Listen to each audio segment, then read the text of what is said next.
بسم الله الرحمن الرحيم. الحمد لله رب العالمين، وأفضل الصلاة وأتم التسليم على سيدنا وحبيبنا وشفيعنا محمد وعلى آله وصحبه أجمعين.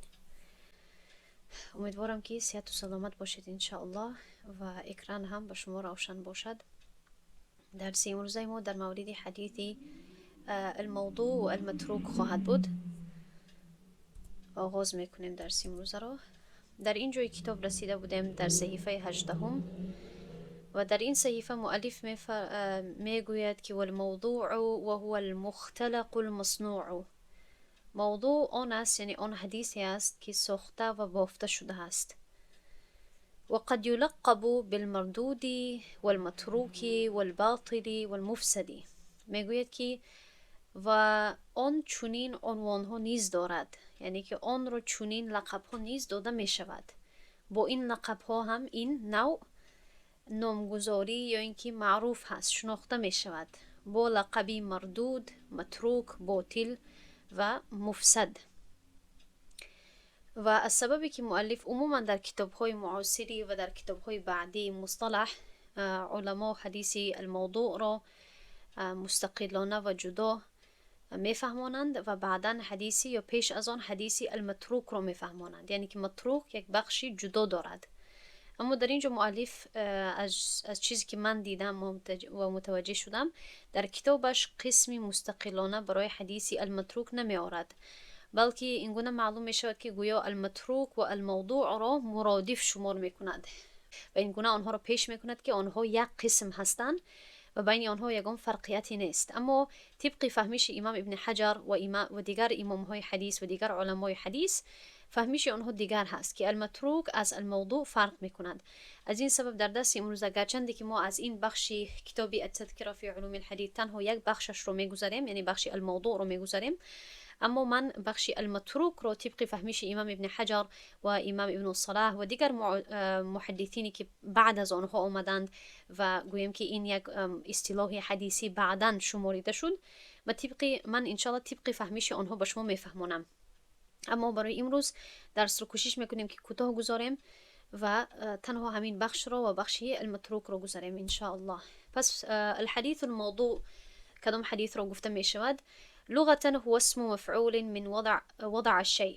این اسم مفعول هست، البته از وزنش میفهمیم مفعول موضوع بر وزن مفعول هست.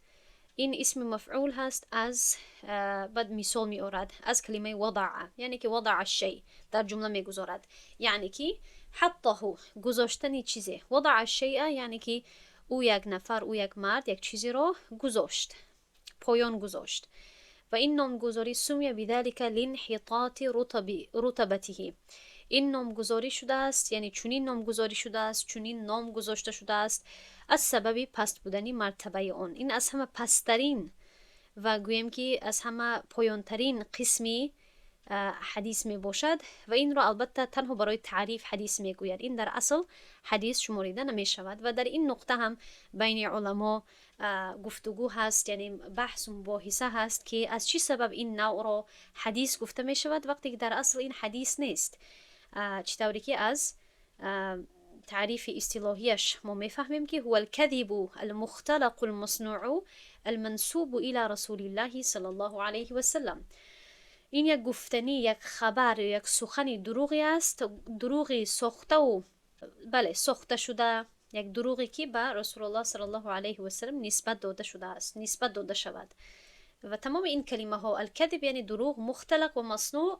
مختلق یعنی که یک چیز ساخته شود، خلق شود، و مصنوع یک چیزی باز هم آماده شود، یک چیزی ساخته شده، آماده شده، یک دروغی آماده شده، یک دروغی ساخته شده که منسوب هست، نسبت داده می شود به رسول الله صلی الله علیه و سلم.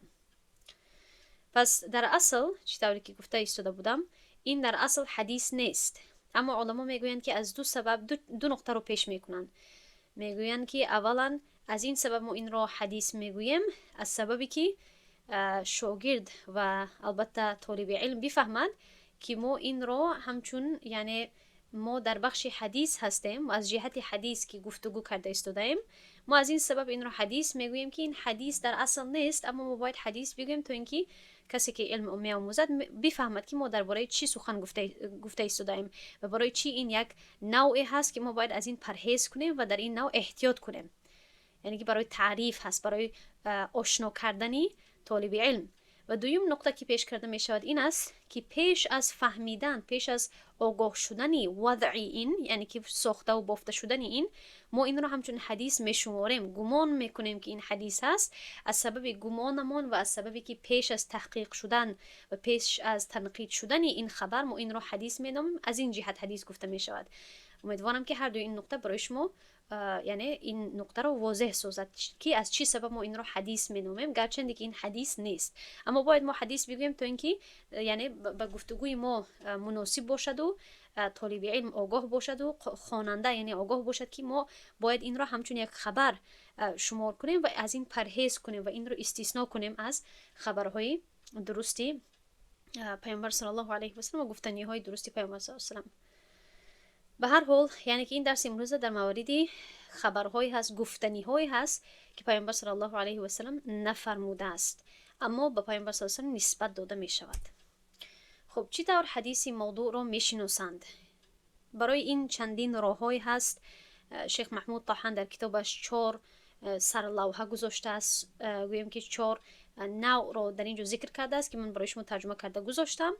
اما تنها این 4 نوع نیست، از این 4 نوع زیادتر راههایی هست، طریقه هایی هست که ما میتونیم که حدیثی موضوع را بشناسیم. و شیخ عبدالفتاح ابو غده مثلا در کتابش لمحات من تاریخ سنه و علومه به فکر من تاریخ عنوان دارد، لمحات میگویم ما، لمحات من تاریخ سنه به فکرم همین گونه هست. شیخ عبدالفتاح یعنی چندین راه ها و طریقه های شناختنی حدیث های و خبرهای موضوع را ذکر میکند، یعنی که از 4 طریقه زیادتر و بیشتر هست. اما اولا من فکر کردم که تمام راههایش را برای شما بگویم، اما تمام آن دیگر راه ها هم ما تحت همین اقسام هم داخل شدنش ممکن هست، یعنی که اونقدر مهم نیست که هر یک نوع را با شما پیش کنم. همین 4 نوع اساسی را و 4 طریقه اساسی را اگر شناسید همین هم کفایه میکند، مخصوصا برای نوع آموز که زیادی بد نشود. خب یعنی که ما چطور فهمیده میتوانیم که این خبر، این گفتنی، این یعنی یک چیزی که به ما همچون حدیث معلوم می شود، چگونه ما فهمیده می توانیم، چگونه یک عالم فهمیده می تواند که این اصلا حدیث پیامبر صلی الله علیه و سلم نیست، حدیث مبارک نیست، بلکه یک گفتنی ساخته شده، مصنوع و مختلق هست، یعنی که ساخته شده هست، آماده شده هست از طرف یک دروغگوی. پس راه یکمش اعتراف ساختکار به ساختکاری. خودی همان کسی که میسازد و میبافد همین خبر را، همین سخن را، خودش اعتراف میکند. این یک طریقه البته خیلی آسان و روشن است و بود نفرهایی که یا دشمنی داشتند به خلاف اسلام، زندیق بودند، یا اینکه خود را البته مسلمان میگفتند و پرهیزگارم بودند، اما آنها در این غلط فهمی بودند که دروغ گفتن به پیامبر صلی الله علیه و سلم جایز هست. مخصوصا گپ‌های درست را، گپ‌های خوب را، گپ‌های نیک را اگر کسی آماده سازد و به پیامبر صلی الله علیه و نسبت دهد، آنها در این غلط فهمی خیلی شدید بودند که این کار را انجام دادن جایز هست، چون که ما با پیامبر صلی الله علیه و به گوییم که کار پیامبر صلی الله علیه و به مقصد پیامبر صلی الله علیه و ما کمک میکنیم. که این یک گروهی به نام کرامیه بود که آنها همین گونه در همین گونه گمان بودند. پس این میتواند که مسلمان باشد، این میتواند زندیق باشد، این میتواند یک منافق باشد، این میتواند یک کسی باشد که مسلمان باشد اما مسلمانی گناهگار باشد، از پس مال و دولت و گوییم که حاکمان باشد. و برای چندین سبب ها هست که مردم در مرور تاریخ حدیث ها رو از پیش خود ساخته بودند و سبب ها اینها رو در صحیفه های بعدی من به شما پیش میکنم. اما این راه یکمی در کردن حدیث موضوع هست که اعتراف الواضعی. واضع همون کسی هست، اسم فاعل هست از وضع، همون شخصی هست که وضع میکند، یعنی که میسازد حدیث رو، یک سخنی رو میسازد و به پیامبر صلی الله علیه و سلم نسبت میدهد. مثلا اعتراف ابو اسماء نوح بن ابی مریم با آن که حدیث های فضیلتی سوره های قرآن رو، هر سوره رو از ابن عباس ساخته هست. یعنی که نوح بن ابی مریم یک نفری بود که در مورد فضیلت های سوره ها حدیث ها رو می ساخت و به پیامبر صلی الله علیه و سلم از طریق ابن عباس رضی الله عنه نسبت می داد. و مانند همین نفر چندین دیگر نفرها بودند. مثلا یک شیخ دیگر بود، یک شیخ پیر، گویم که یک نفری پیر بود که در مورد فضیلت های سوره های قرآن خیلی زیاد حدیث ها رو بیان میکرد، نقل میکرد. و در یک مورد از او یک نفری که در همین ساحه حدیث برجسته است، یک عالمی برجسته حدیث هست که در همون زمانه بود، از او میپرسد که اینقدر حدیث هایی که در مورد فضیلت سوره های قرآن تو نقل میکنی از کی نقل میکنی؟ و او همین خیل یعنی گویا کارش رو کاری بد حساب نکرده، میگوید که نه، من اینها رو از کسی نشنیدم، من تنها دیدم که مردم از قرآن دور شدند و به لهو و لعب، با بازی و با همین چیزهای نادرکار خود را مشغول کردند. از این سبب من در مورد فضیلت سوره های قرآن حدیث ها رو بافتم، حدیث ها رو ساختم تا اینکه به مردم تشویق دهم که به قرآن برگردند. پس این هست اعتراف ساختکار، خود همون واضع. و بعضی هایش میدانستند که این کاری نادرست هست، باز هم میکردن، و بعضی ها در این غلط فهمی بودند که این جایز هست، گرچند که دلیل های خیلی روشن داریم به خلاف این کار. به هر حال گپ رو زیاد نمی کنم، چون که من تمامی گپ ها را در صحیفه بعدی ترجمه کردگی هستم یا اضافه کردگی هستم. پس دوم این است که یا چیزی که به جای اعتراف برابر باشد، یعنی که خودی همون واضع، خودی همون ساختکار، همون کسی که می سازد خودش اعتراف نمی کند، اما در سخنش یا اینکه در نقل کردنش یا اینکه در یک معلوماتی که پیش میکند یک نقطه هست، یک اشاره هست، یک علامتی هست که به ما اشاره میکند که این نفر دروغگوی هست و این نفر این حدیث رو بافته هست. مثلا کسی که از یک شیخ نقل میکند ولی هنگام پرسیش از سال تولد خود تاریخ رو میگوید که وفات اون شیخ قبل از تولد او بوده است و این حدیث تنها از نزد او نقل شده است. یعنی که چطوری که واضح در اینجا هست، اگر نفهمیدین، یک کسی یعنی اینگونه شده است در تاریخ و برای همین است که علمای حدیثی بر حق خیلی یک کاری مهمی رو در تاریخ پیش بردگی هستند که آنها حدیث های پیامبر صلی الله علیه و سلم رو از این گونه وضع، یعنی از این گونه گپ های نادرست و گپ هایی که دروغ هست، آنها حدیث رو پاک نگاه داشتند، پاک و صاف کردن، همه وقت و محفوظ نگاه داشتند. و به همین طریقه که یک نفر مثلا چی میگوید که من این حدیث را مثلا فلان نام ها رو میآورد و فلان سند رو مثلا دروغ پیش میکند و میگوید که فلان حدیث رو از پیامبر صلی الله علیه و سلم یعنی شنیدم، یعنی که مستقیما البته نه، اما با واسطه همین سند. و پس از آن مثلا یک عالمی حدیث که بر حق هست یا یک طالب علم حدیث که بر حق هست و میخواهد که از او یعنی او رو بسنجد یا اینکه از او عنیق کند که این راست میگوید یا اینکه دروغ میگوید، از او مثلا میپرسد که خب تو کی تولد شدگی هستی، سال تولدی تو چیست؟ و او میگوید مثلا سال تولدی من فلان سال هست. خب مثلا اگر گوید که 200 هجری و پس از آن خب میگوید که اما تو از فلان شیخ روایت کرده ای، تو گفتی که فلان شخص استاد تو میشود و تو این حدیث رو از فلان شیخ شنیده ای، اما آن شیخ من میدانم که وفاتش سال 190 هجری بود. پس تو چی طور از این شیخ شنیده ای وقتی که خودت سال تولدت سال 200 هست؟ خب این گونه یعنی این یک علامتی هست، یک نشانه هست که به ما اشاره میکند که این نفر، این شخص حالا چی کرد؟ دروغ گفت. خب و بعضی ها یعنی اکثری وقت آنها این گونه خطاها رو میکنند و خودشون هم نمیفهمند. مثلا در یک حدیثی رو میگویند اما به سند، بعد وقتی که در همان وقت یعنی ناگهان از آنها سند پرسیده می شود، آنها همین خیلی سراسیمه شده یک سند رو پیش میکنند، یک سندی که در اصل هست اما سندی آنها نیست، اما آنها دقیق معلومات این سند رو نمیدونند که این شیخ در این سال وفات کردگی هست، در این سال تولد شدگی هست، اما این طالب علم حدیث یا این عالم حدیث بر حق و یعنی البته درست چی میکند؟ میفهمد و یعنی با واسطه همین نشانه ها میفهمد که این نفر چیکار دروغ گفت و یک سندی غلط رو پیش کرد. این بعضی چی هست؟ بعضی علامت ها هست. یک مثال دیگر برای این میتواند این باشد که از همین گونه یک ساختکار پرسیده شود خب این حدیث رو در کجا شنیدی، در کدام دولت بودی؟ و این میگوید مثلا خب وقتی که من به مدینه رفته بودم، من در آنجا با همون شیخم ملاقات کردم. بعد این عالم حدیث میدوند که این شیخ در فلان سال و فلان سال و فلان سال به عمره رفته بود، به حج رفته بود و این سالی که این نفر میگوید در این سال نرفته بود. پس همین گونه از این علامت ها فهمیده می شود که این نفر دروغگوی هست. خب و همین طور هست، یعنی علمای حدیث تمام این معلومات ها رو قید کردگی هستند. سنی تولد، سنی وفات، سالهایی که هجرت کردن، سالهایی که رفتن به عمره و حج، تمام این معلومات رو درباره هر راوی چی میکنند؟ قید میکنند. به مانندی که حدیث رو قید میکنند در دفترهای خود، همین خل این معلومات ها رو هم قید میکنند درباره رجال الحدیث، درباره راویان حدیث، تا اینکه این گونه خطاگی ها و این گونه کسانی که ساختار هستند آنها نتوانند که یک حدیث رو، یک گفتنی که دروغ هست با گویم که همین کتاب های حدیث داخل کنند، یا اینکه در همین بخش حدیث هایی که درست هست داخل کرده توانند. سوم علامت این است که یا نشانه در خود راوی، مثلا راوی شیعه رافضی باشد و حدیثی در فضیلت های اهل بیت باشد، یعنی که خودش شیعه رافضی هست، از همه یعنی شیعه غالی هست، از حد گذشت، شیعه هایی که از حد میگذرند و در مورد اهل بیت خیلی یعنی گپ های و سخن های رو روایت میکنند که اساس ندارد، از سببی که میخواهند که اهل بیت رو خیلی پیش برند و بالا نشان دهند. پس از آنها خیلی این یعنی شایع هست، خیلی معروف هست، یعنی ما از آنها در تاریخ خیلی زیاد تجربه کرده ایم که این گونه شیعه های رافضی در مورد اهل بیت خیلی زیاد احادیث های دروغ را ساخته روایت میکنند.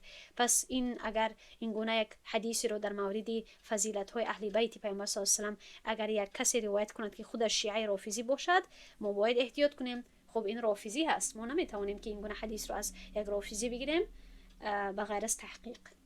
البته اگر این گونه حدیث ها البته اساس دارند، احادیثی که در مورد اهل بیت فضیلت های اهل بیت البته هست حدیث ها، اما بعضی حدیث های هست که یعنی بعضی سخن های هست که خیلی از حد میگذرانند و دروغ هستند و اینها رو کی گفتند؟ البته از وقتی فتنه ای که یعنی دو گروه رو بس شیعه و سنی یعنی تقسیم کرد، از همان وقت یعنی این شروع شده که مردمی که به طرف یعنی دوستدار اهل بیت بودن، طرفدار علی رضی الله عنه بودن، آنها برای فضیلت اهل بیت و برای این طرف خیلی زیاد حدیث ها رو می ساختن و این چنین آن طرف دیگر هم، یعنی این رو فتنه چی میگوییم سیاسی میگوییم، که از سبب این گونه فتنه ها هم بعضی مردمی که از الله نمی ترسیدن، ترس و خوف نداشتن متاسفانه، اما بودن از جمعیت مسلمان ها، این گونه حدیث ها رو میگفتند. هست حدیث هایی که در مورد فضیلت علی رضی الله عنه هست، اما دروغ هستند، اما ساخته شده هستند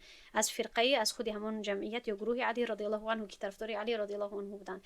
و همین چنین و مقابل این حدیث های وجود دارد که در مورد فضیلت معاویه رضی الله عنه هست که اینها اساس ندارند. همین خل هم برای اهل بیت از طرف شیعه ها بعضی حدیث های هست که اساس ندارند، اما بعضی حدیث های هست که البته در مورد فضیلت اهل بیت اساس دارند.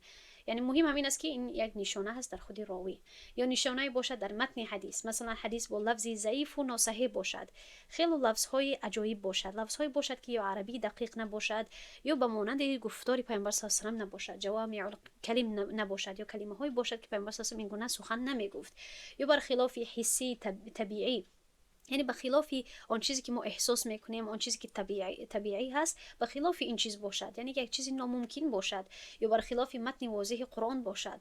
این گونه چیزها که بخلاف شریعت باشد، بخلاف چیزهایی که یعنی ما حس میکنیم باشد، این گونه چیزهایی که این گونه چیزها به ما چی میکند؟ اشاره میکند. این گونه علامت ها و نشانه ها به ما اشاره میکند که ما باید احتیاط کنیم با این متن و باید جستجوی بیشتری رو پیش بریم. اینها تنها نشانه ها میباشند، یعنی همه وقت یعنی آخران تنها همین نشانه ها و همین طریقه ها کفایه نمیکند، اما این هست 4 راه ها و طریقه های اساسی شناختنی حدیث های موضوع که کاری من و شما البته نیست، این کار الکی بود شدگی هست، اما علما این گونه درک کردگی هستن حدیث ها رو. خب اکنون میگذاریم به سبب های ساختاری، از چی سبب می ساختن حدیث ها رو، و برای این من به شما در 2 صحیفه 6 گویم که سبب های اساسی رو جمع کردگی هستم از شیخ محمود طحان، و بعد از این انشاءالله میگذاریم به بعضی کتاب های مشهور. خب از چی سبب مردم حدیث ها رو می ساختن؟ من کمی به شما اشاره کردم، اما یعنی مفصل این رو نظر میکنیم. یکم این است که تقرب به الله، یعنی که از سببی یا با سببی جوستنی نزدیکی به الله سبحانه و تعالی، میخواستن که به الله سبحانه و تعالی نزدیک شوند.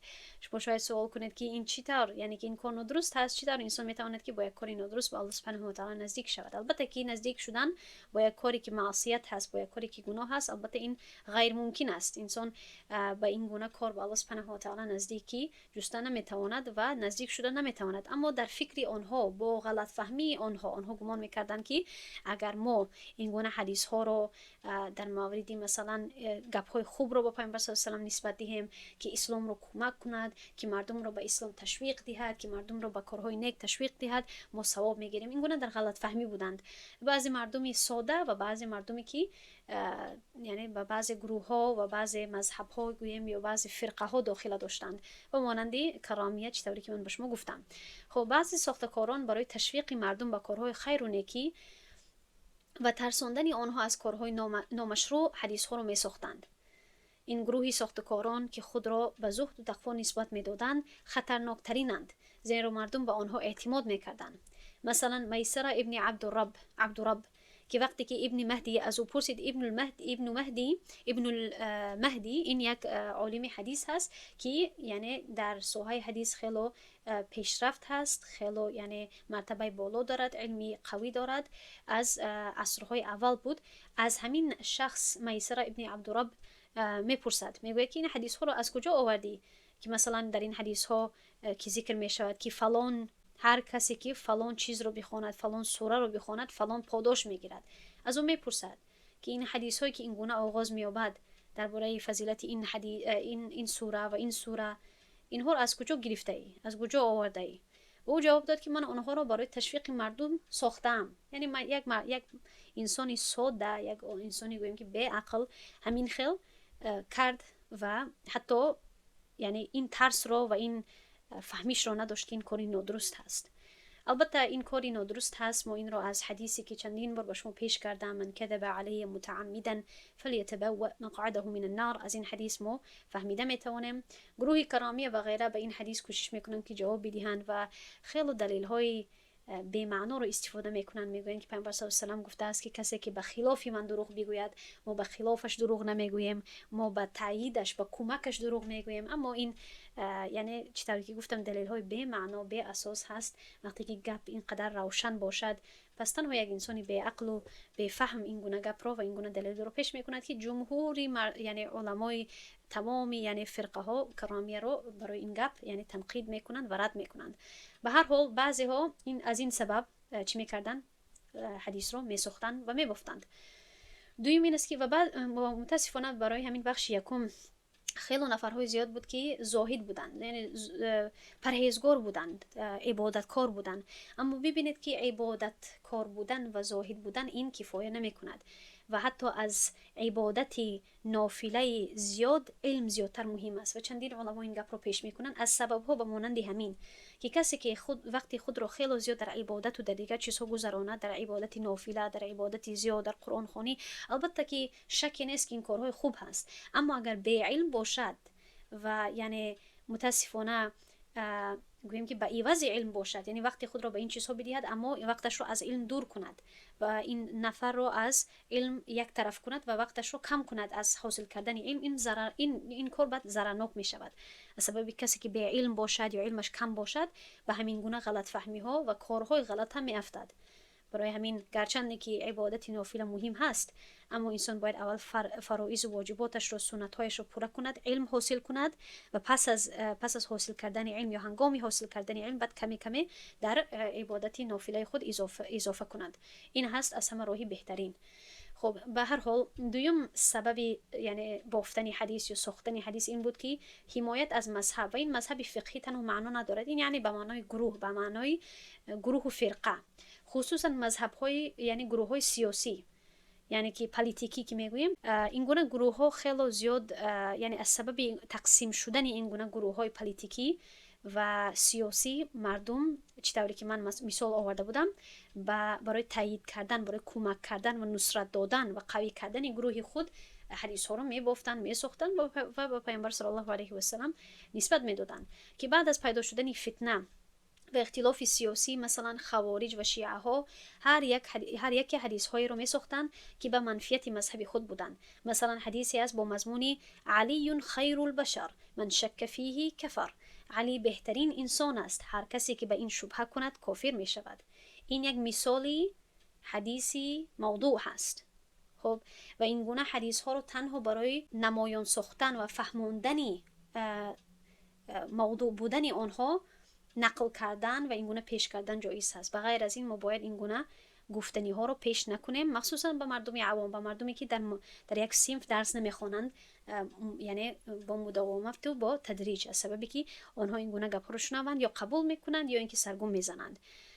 و برای حدیث های موضوع مستقلانه کتاب های هست که تمام حدیث های موضوع رو جمع آوری کردگی هستند و البته سببش همین است که مردم رو هوشیار کنن و مردم رو آگاهی بدهند که از این گونه سخنها پرهیز کنن و آگاه باشند که این سخنهای گفته شده هستند، که در صحیفه بعدی انشالله نظر میکنیم. اما ببینید که چقدر برای تایید کردن، برای کمک کردن فرقه خود، مذهبی سیاسی خود، این گونه یک سخنی را اینها کسی چی کرده ساخته است برای تعریف کردن و بالا برداشتن علی رضی الله عنه.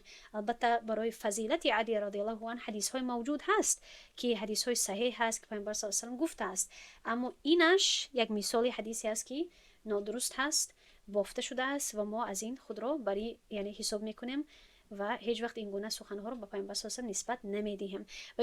و در وقت نقل کردن این گونه گفتنی ها هیچ وقت باید نگوییم که پیامبر صلی الله علیه و آله گفت. حتی برای سوال کردنم یعنی ادبا باید این گونه جمله رو به دهان نآوریم، بلکه گوییم که همین گونه یک حدیثی هست، یک خبری هست، یک گفتنی هست که به پیامبر صلی الله علیه و آله نسبت داده می شود. اینش از همه راهی بهترین است برای پیش کردن این گونه گپ ها.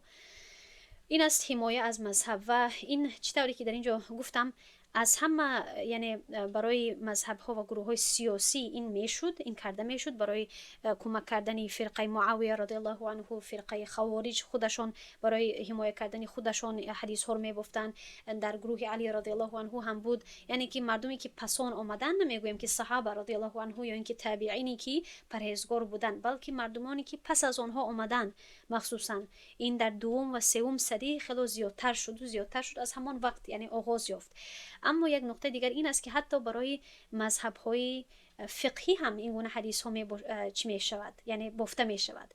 یعنی خود امام ها نمی سوزن البته، یعنی امام مالک، امام ابو حنیفه، امام شافعی، امام احمد، آنها این حدیث ها رو نساخته بودند و شاگردان آنها این حدیث ها رو نساخته بودند. اما کسانی که این گروه های فقهی رو پیروی میکردن بعد از چندین سال پس از آنها، از سبب همون تعصبیت و حزبیت سخت که من دوست دارم یعنی حنفی بودن را، یا من دوست دارم شافعی بودن را، یا من دوست دارم یعنی اهل حدیث بودن را و حنبلی بودن را، بعضی مردمی که از الله نمی ترسیدند و همین خیلی مردمی عام هم می بودن یا مردمی که نیمکوله یعنی بعضی چیزها رو می آموختن، آنها برای کمک کردن مذهب خود یا تعریف کردن مذهب فقهی خود هم بعضی حدیث ها رو می ساختند. پس حتی برای حمایه یا برای تعریف کردن مذهب حنفی هم بعضی حدیث های گفته شده هست که ما خود را از آنها خالی میکنیم، چون که بالاخره یعنی که مذهب فقهی یک طریقه فهمیش هست، یک متدولوژی هست برای فهمیدن فقه، برای فهمیدن قرآن و سنت و از این چیز زیادتر نیست. برای همین با ما ضروری نیست که ما این گونه حدیث ها رو نه قبول کنیم و نه به این گونه حدیث ها گوش اندازیم. حدیث هایی هست که مثلا امام ابو حنیفه رو تعریف میکنند، اما پیامبر صلی الله علیه و آله هیچ وقت در مورد امام ابو حنیفه چیزی نگفته است. مثلا میگوین یک حدیثی، حالا در فکرم نیست، اما یک حدیثی هست که گویا با پیامبر صلی الله علیه و آله نسبت داده می شود که بخشش یک مرد خواهد آمد که نامش نعمان خواهد بود، نام پدرش ثابت خواهد بود و او بهترین نفرها خواهد بود. این گونه حدیث ها یعنی حدیث های موضوع هستند. سیکون من بعد رجل اسمه نعمان، همین گونه یک گفتنی هست. و در مورد امام مالک هم، در مورد امام احمد هم، یعنی این گونه حدیث های هست که برای کمک کردن مذهب ها پیش کرده می شوند، اما اینها اساس ندارند، یعنی نبودن این حدیث ها به ما ضرر نمی رساند. برای اون که ما به این گونه تعریف ها ضرورت نداریم. به همین گفتنی ها هم علمای مذهبی حنفی آمدن کاری خود را انجام دادن و خیلی خوب کار کردن و الله اجر آنها را چندین برابر کرده به آنها بدهد اللهم آمین. و در جایی که خطا کردن البته علمای بعدی آنها رو اصلاح کرد. آنها یعنی انسان هستند، ما درجه آنها رو بلند نمی‌داریم از آن چیزی که بودن. عالمانی برجسته بودن، عالمانی خیلی پر از علم بودن، پر از تقوا بودن، اما از این قدر زیادتر نمی‌کنیم، از حد نمی‌گذرانیم. همین خیل. پس از این چیزها هم پرهیز کنید. در مورد امام شافعی هم هست و به خلاف دیگر مذهب ها هم حدیث ها رو می سازند. به خلاف امام ابو حنیفه همین قدر زیاد حدیث های نادرست ساختگی هستند که یعنی یک مرد خواهد آمد در آخر زمان که از همه بدترین انسان خواهد بود، هو اشأم الناس. این گونه حدیث های بافته شده ساخته شده به خلاف مذهب ها هم از طرف دیگر مذهب ها ساختگی شدگی هست. از این سبب احتیاط کنید. مثلا وقتی که در کتاب الخطیب البغدادی رو میکشیم تاریخ بغداد، در مورد امام ابو حنیفه اول تمام حدیث های رو میارد که تعریف امام ابو حنیفه رو میکند و بعدا تمام حدیث های گویم که سخنهای رو میارد که یعنی به خلاف امام ابو حنیفه گپ میزند، که اکثر اینها هم از بخش تعریف شدنش و هم از بخشی گویم که تنقید شدنش بافتگی شدگی هست. بعضی نفرهای بودن که امام ابو حنیفه رو یا اینکه بعد از آن کسانی هست تا این زمانه که امام ابو حنیفه رو و مذهب حنفی رو بد میبینن. مثلا اهل حدیث در تاریخ اونقدر اهل کوفه رو ناز نمیدیدن. پس بعضی نفرهایی که علمای برحق نه، اما کسانی که نیم کلا یعنی آموز بودن یا اینکه کسانی که دلشون پر از بیماری ها بود، این گونه نفرها چی میکردن؟ حدیث ها رو میساختن. پس احتیاط کنید ان شاء الله. سوم این است که تحقیر اسلام. بعضی ظالمان بود، بعضی زندیق ها بود، یعنی دشمنان اسلام که نمیتوانستند اسلام رو به طور آشکارا شکست دهند. میدانستند که اگر خسته یعنی به طور آشکار اگر چیزی گویند به خلاف آنها مردم میخیزند. از این سبب نمیتوانستند، پس توسط ساختن حدیث ها به اسلام حمله میکردند. خود را این گونه نفرها رو چی گفته میشود؟ زندیق گفته میشود. زندیق، زنادقه، یعنی که کسانی که خود را یعنی دشمنان اسلام که میخواهند که اسلام را از درون حمله کنند و از درون شکست بدهند، با کاری مسلمانی، با کاری اسلامی شکست بدهند، به مانند ساختن حدیث های دروغ. یکی از اینها محمد ابن سعید الشامی بود که حدیثی ساخته بود که میگفت انا خاتم النبیین لا نبی بعد، یعنی که به پیامبر صلی الله علیه و نسبت میداد و میگفت این کس میگفت که پیامبر صلی الله علیه و گفت انا خاتم النبیین، انا خاتم النبیین لا نبی بعدی الا ان یشاء الله. سبحان الله، میگفت که پیامبر صلی الله علیه و گفت من مهری پیامبران هستم، ولی اگر الله بخواهد بعد من پیامبری خواهد آمد. استغفر الله. یعنی همین نفر این حدیث رو با پیامبر صلی الله علیه و نسبت میداد و این حدیث میدانید، خودتون میدانید که این چقدر ضرر میرساند به اسلام اگر مردم این رو نفهمند که این یک گفتنی ساخته شده هست. که البته اهل الحدیث یعنی که عالمان حدیث این رو درک کردن، این رو فهمیدن و این رو از اسلام دور کردن. این حدیث رو یعنی این گفتنی دروغ رو از اسلام دور کردن.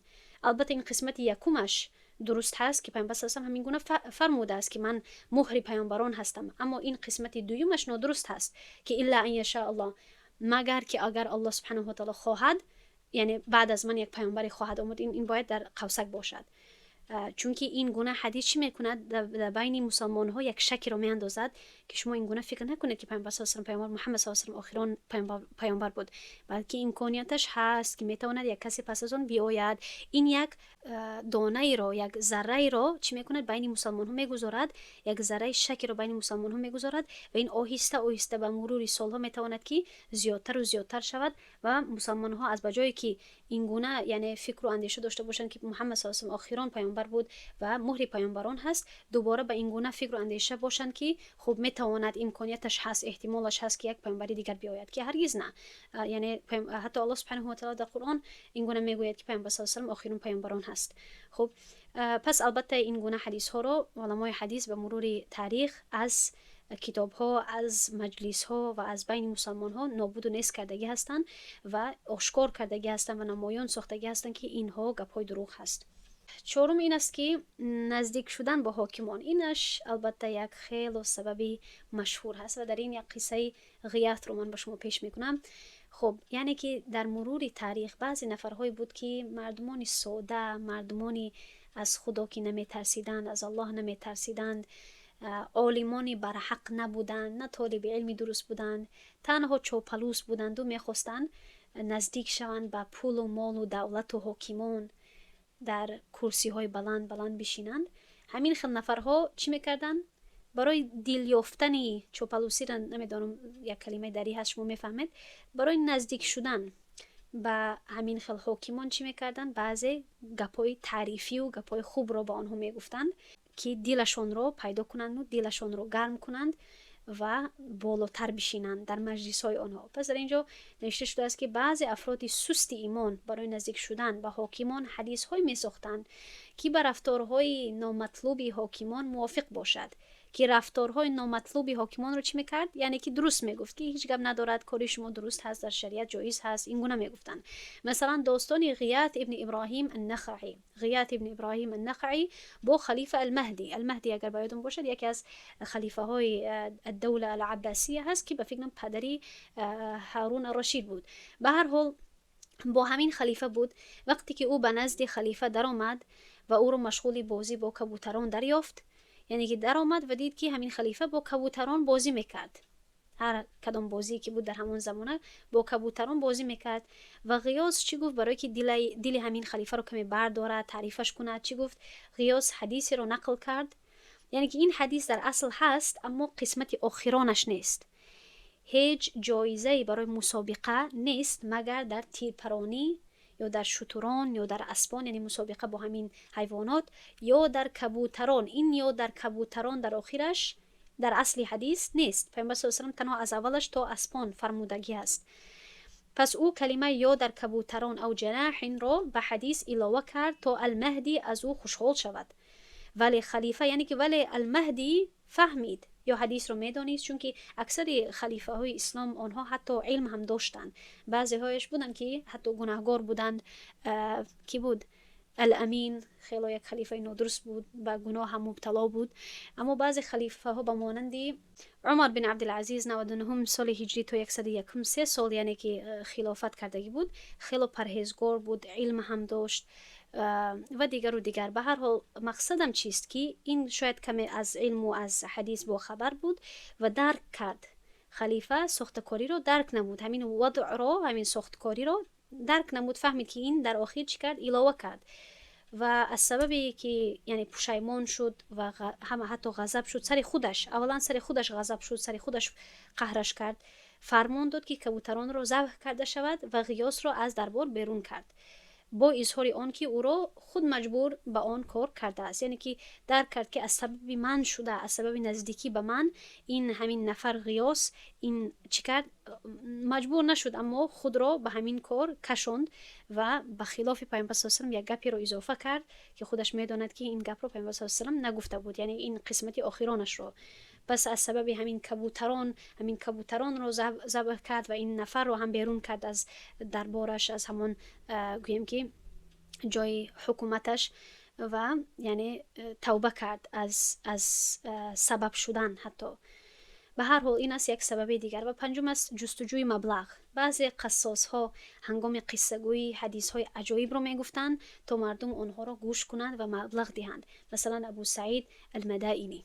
خب و این گونه مخصوصا در حدیث هایی که پر از قصه می باشد، خیلی یعنی قصه های دور و دراز و عجایبات می باشد، از این گونه قصه ها هم نمیگویم که پرهیز کنید و تماما یعنی حکم کنید به یگان خیلی جستجو که این حدیثی موضوع هست، اما احتیاط شوید. مخصوصا در بین همین بلاد ما وراء النهر و هندوستان، یعنی آسیا میانه، همین دولت ها متاسفانه این گونه حدیث های موضوع خیلی تیز جلب مردم رو میگیرد و مردم تیز این گونه چیزها رو نشر میکنند و این البته این طبیعت انسان همین گونه هست، اما احتیاط کنید. خب دیگر شهرت طلبی. بعضی ساختکاران حدیث های نادر و عجایب رو می ساختند تا مردم برای شنیدن آنها به نزد آنها بیاید.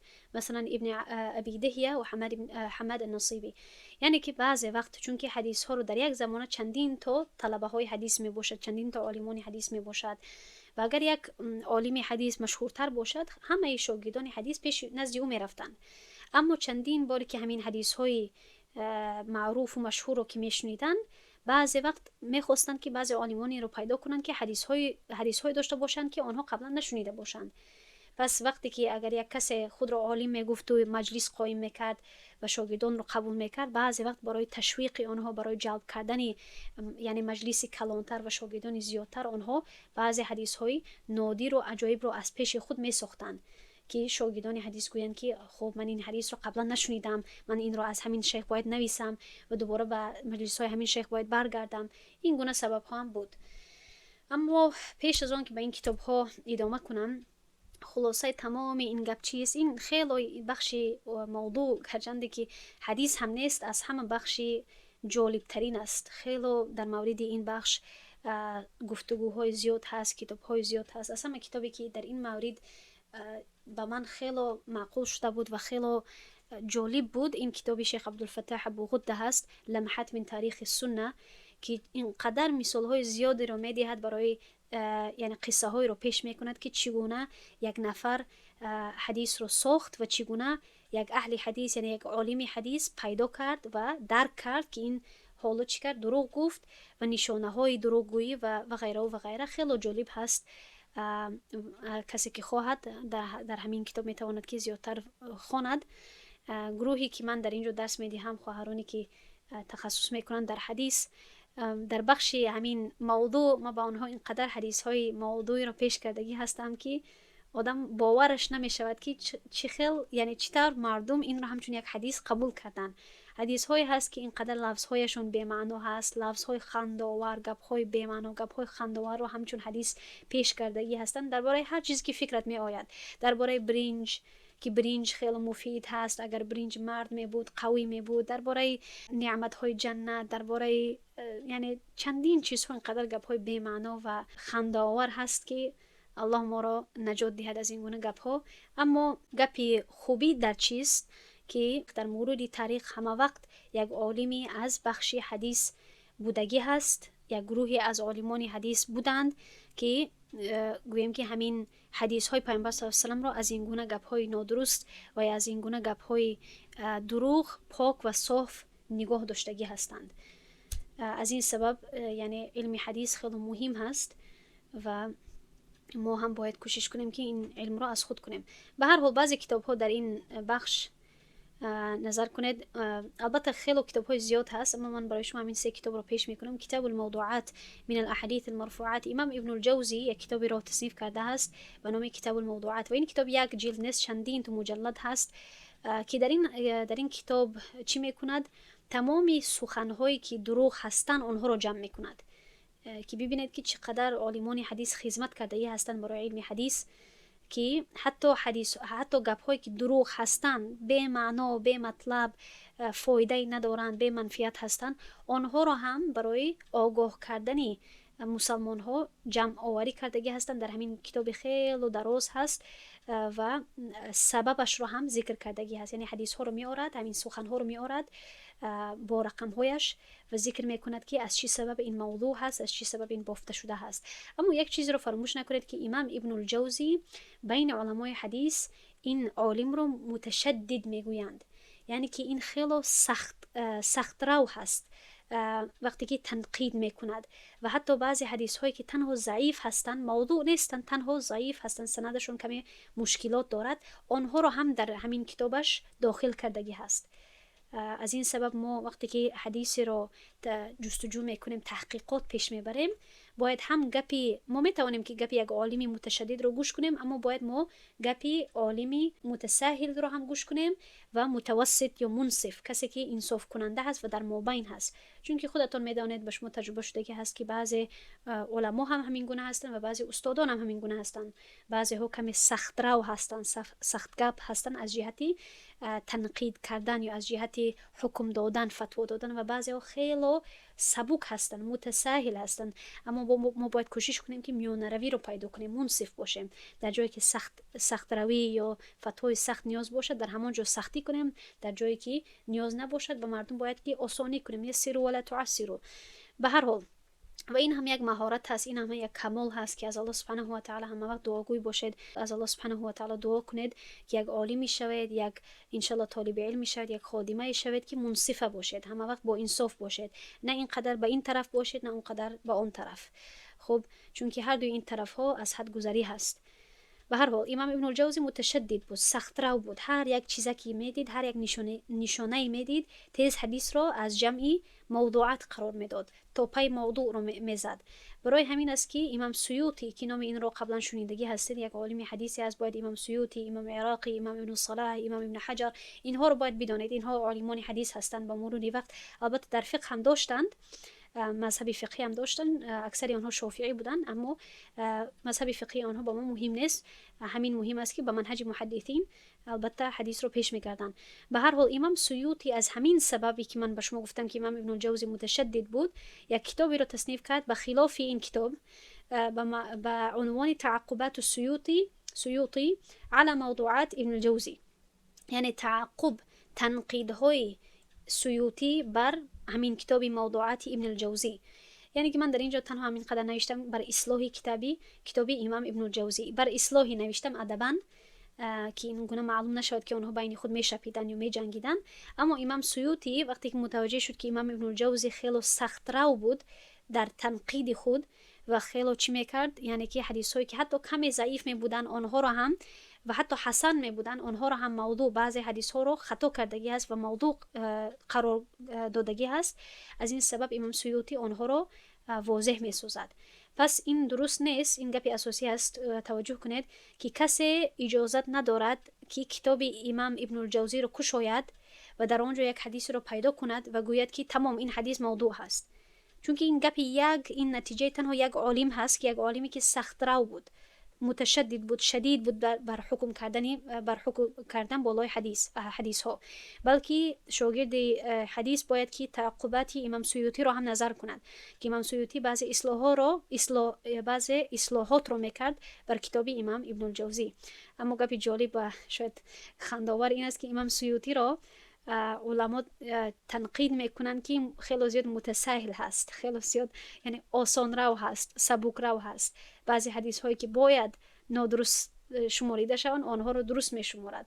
و خودتان تا حال باید بدانید از چی سبب، از سببی که همان پرینسیپ ها و قاعده های تصحیح و تضعیف فرق میکنند و چی هستن، مجتهد فی هستند، جای اجتهاد دارند. از این سبب بعضی علما به نتیجه های گوناگون میرسند. به هر حال و بعد از این کتاب امام سیوطی چی میکند؟ بعضی حدیث های رو اضافه میکند که امام سیوطی گمان میکند که آنها موضوع هستند که امام ابن الجوزی در این کتابش نآورده بود. به هر حال خب اکنون حکم روایت حدیث موضوع چیست؟ مکان حدیث موضوع از زشترین و بدترین نمودهای حدیث های ضعیف می باشد. بعضی علما آن را بخشی علاهیده می شمارند و آن را از نوعهای حدیث های ضعیف نمی نامند. یعنی که این از همه پایانترین قسم حدیث هست و بعضی ها میگویند که از همه بدترین نوعی ضعیف هست، اما بعضی دیگر علما میگویند که نه، این از نوعی حدیث شماریده نمی شود بلکه این نوعی جدا هست. ضعیف یعنی که بعضی یعنی از جهت قوت سندی کم هست، اما موضوع یعنی که حتی حدیث نیست. همین آخرون صحیفه رو میکنیم انشاءالله و در همین جا بس میکنیم، گرچند که حدیث متروک هم باقی مونده بود، باقی نیست انشاءالله. همین رو میکنیم و در همین جا درس رو به انتها میرسونیم. حکم روایت حدیث موضوع چیست؟ علما اتفاق دارند که روایت حدیث موضوع برای کسی که از حالت آن آگاه است حرام می باشد. وقتی که انسان آگاه است که این حدیث نیست، باید همچون حدیث روایتش نکند، بجز آن که سختکاری و دروغ بودن آن را بیان کند. اگر برای درس باشد، این گونه درس، یا برای آن که یعنی همین سخن را گفته شود و برای آن که به مردم آگاهی داده شود، تنبیه داده شود که این سخنی گفته شده است، برای این جایز هست. اما برای این گونه نسبت دادن به پیامبر صلی الله علیه و آله و یک حکم را استخراج کردن یا برای گویم که دلیل گرفتن از این گونه سخنها، برای این جایز نیست. این بر اساس حدیث صحیح مسلم هست که من حدث عنی بحدیث یرى انه کذب فهو احد الكاذبین. هر کسی که حدیثی را از نام من نقل کند در حالی که گمان دارد که آن دروغ هست یا اینکه میفهمد که آن دروغ هست، پس او یکی از دروغگویان شمرده می شود. این حدیث پیامبر صلی الله علیه و سلم هست که در صحیح مسلم روایت شدگی هست. پس انشاءالله از این ما فهمیده میتوانیم که حدیث های موضوع حتی حدیث هم شمولیده نمیشوند و فراموش نکنید که حدیث موضوع از حدیث ضعیف فرق میکند. چطوری که ما حدیث های موضوع رو یک طرف میگذاریم و از آنها حکم نمیگیریم و با آنها حتی احترام هم نمیدهیم، همچون یک سخنی پیامبر صلی الله علیه و آله همچون یک سخنی پیامبر صلی الله علیه و آله با آنها رفتار نمیکنیم، این گونه یعنی ما با حدیث های ضعیف رفتار نمی کنیم. حدیث های ضعیف یک حکم دیگر دارد و باید که با حدیث های ضعیف احترام گذاشته شود، چون که احتمالی هست باز هم که میتواند که حدیث پیامبر صلی الله علیه و آله باشد و برای تحقیقات، برای جستجو مجال هست در حدیث های ضعیف و بعضی بخش های هست که حدیث ضعیف استفاده کرده می شود. البته در این اختلاف است بین علما، اما من برای شما فهماندم که فقیهان و محدثین چی میگویند. به هر حال در همین جا درس ما به پایان میرسد. سبحان الله و بحمده، سبحانك اللهم و بحمدك، نشهد ان لا اله الا انت، نستغفرك و نتوب الیک. السلام علیکم و رحمت الله و برکاته.